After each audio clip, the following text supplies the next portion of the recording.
Hi, everybody, it's Brandon, And this is Zeke. and today we're going to be talking about several things, primarily starting off with the new Star Wars show Andor. Yes. What do you think? um, not not the best. I would say boring right now. Pretty boring, and I hate to discredit it because, well, freaking a, we're 5 episodes in, I so am it's 2 episodes in right now. okay. So that's a good that's a good Yes. point for spoilers and everything like that. But I'll be honest, there aren't many spoilers. They're And I believe that. That's funny that you say that right now because I think about it, and as of so far, every episode has kind of ended in a way where it doesn't really. I feel like every episode to every show kind of has to have its own kind of arc, and this show seems like it's just kind of this weird continuation of one episode to the next where it's no arc and nothing feels complete, nothing. It feels very just. I don't know. Yeah, I was talking about this earlier with somebody else, and a lot of the Star Wars shows that have come out over the past 3 years, mainly The Mandalorian and Book of Boba Fett, they were very serial based, in which you had like, here's the Mandalorian's adventure for the It week. was like a Saturday Yeah, morning cartoon kind of like. Yeah. exactly, and and that's a lot of what Star Wars is based in from the beginning. Um, but Andor and to a degree Kenobi, but Kenobi followed that serial kind of structure as well. But Andor is very much like you have to be in it for the long haul, and you have to be committed to seeing something that's established in episode 3 out all the way through episode 6 or 7. And I really like that a lot. That's what something I've been really wanting in a Star Wars show because I love The Mandalorian, but I did get kind of tired a little bit a couple times with every Mm, episode being we're at this planet, we're gonna save these people, yeah, we help them beat this, go to the next planet, we're stuck there, do this. yeah, Where this episode genuinely feels like there's a lot of moving parts, there's a lot of different things going on. And even though in certain Star Wars projects we kind of get what's going on the good side, the bad side, this one's we're kind of getting all the gray areas everywhere and people that we don't really know their motives and stuff rather than it being like this is the dark side, this is the good side. So it's kind of weird to say this, but this feels like the most HBO type show, which I feel like it hurts for me to say I don't like it because I feel like with the way I've been explaining it, I should be enjoying it. Let alone I am only 2 episodes in, but from what you're saying, 5 episodes in, it doesn't change very much. yeah, and like I think about what you said, and I wanted that too. I wanted something that was different from the serial approach and from this kind of very Star Wars esque style that the Mandalorian and the Book of Boba Fett kind of exhibited. But now I don't.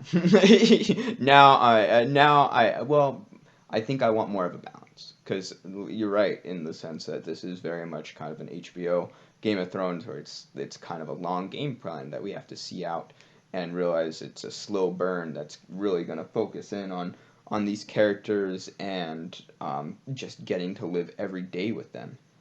But that's not what Star Wars has always been about to me. I think there are really profound moments of character kind of introspection and development that really shine throughout Star Wars. But it's counterbalanced with moments of a lot of action and kind of speed that challenge the characters and challenge the general kind of struggles that Star Wars is based in. Yeah.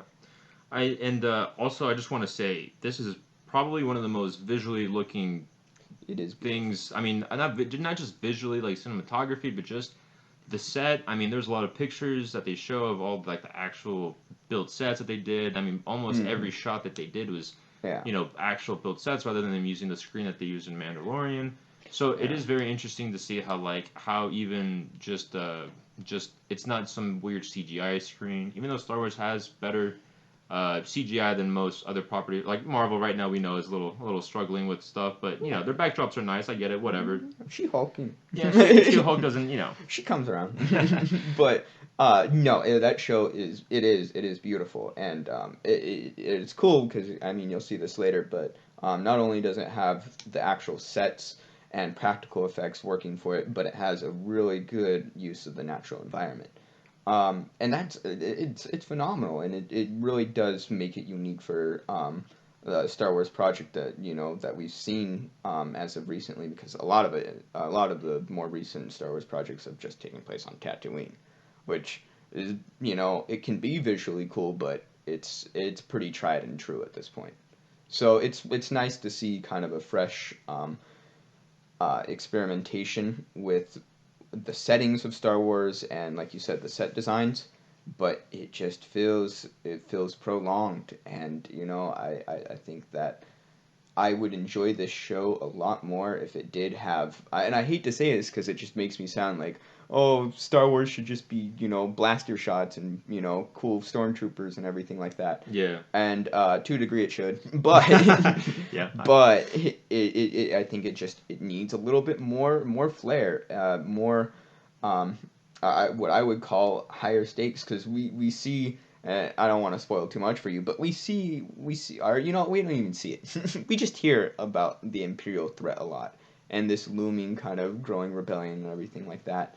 And it's cool, but honestly, I just, I feel like I, as a Star Wars fan and who's somebody who's known about um, the EU and then Legends, a lot of it's not grand and new to me. And it's very interesting hearing about the critics talk about the show, and a lot of them very much are very impressed by it. And I'm impressed by certain things, but in large, it's nothing new to me. At this point with critics, we don't really know what's going on. It can be the jumping off point to She-Hulk, dude. No, honestly, that's a different, that's a whole different conversation. It's a different beast. Well, yeah, but with Andor, I'm just kind of curious too. Do you also believe that the way you feel about this show is also based off of possible fatigue of Star Wars, the way of Disney has handled other previous properties, and now like the point we're at now and the way it's delivered?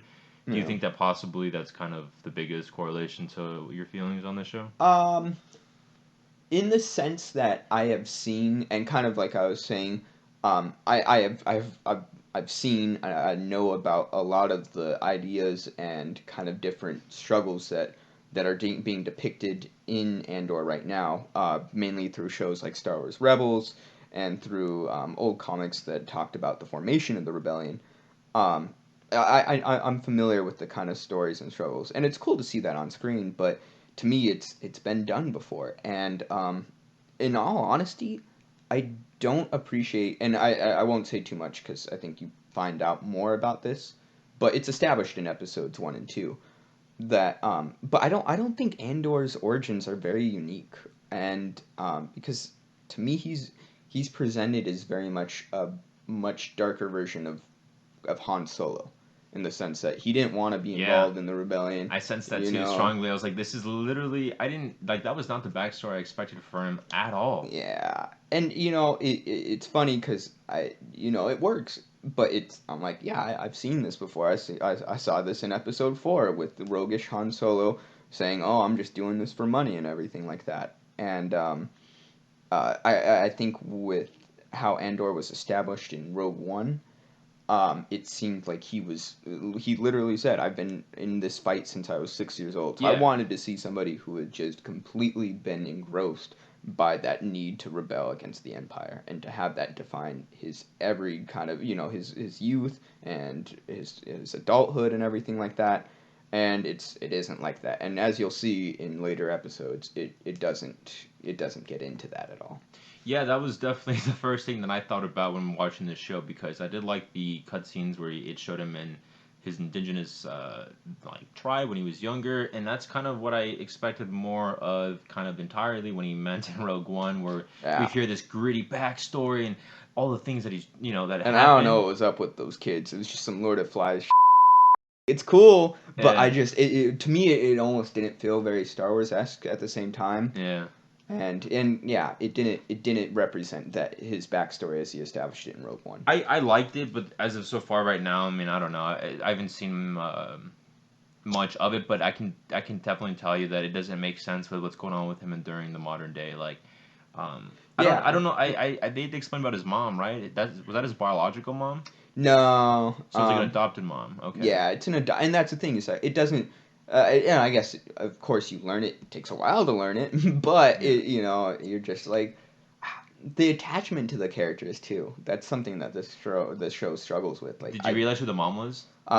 It's I know the actress from Harry Potter. Yeah, that's from Harry Potter. Yeah, I was like, I don't know if anything else, Yeah. but I could tell you. my yeah. girl was like, that's the mom from Harry Potter. I was like, oh my god, Yeah, it is. I'm like, she's cool here, and yeah, she's cool. but where the show is in episode 5, no attachment to her. No attachment. No wizards. No wizards. Damn it. No, no, and it just that's the thing. It's like I don't get how they thought this was the. I say this for a lot of. I say this for pretty much every Star Wars project now. I don't get how they finished this and they were like, this is the best finished product we could produce. I feel like they don't even watch all their products anymore. I genuinely feel like yeah. they finish one episode, they submit it to the archive like, all right, that's good, and then they just go to the next one, and then they just hope that all of them just somehow make up. That's generally what it feels like at this point. It feels like let's just like film what we have, and then we'll just try to put something. At least that's what. Now I like the Mandalorian. I don't want to shit on it that hard, but Well, I I do felt want like that for like Obi-Wan and Obi-Wan- Boba Fett. Well, Boba Fett actually, yes, in large because freaking Mando got brought Here, in. yes. Before I guess to evaluate where we hold Andor right now, like what would you rank as of right now? Even though you're 5 episodes in, 1 through 10. I want to be kind to it because again, First number. I can tell. I probably a 5.5. 5.5. Okay.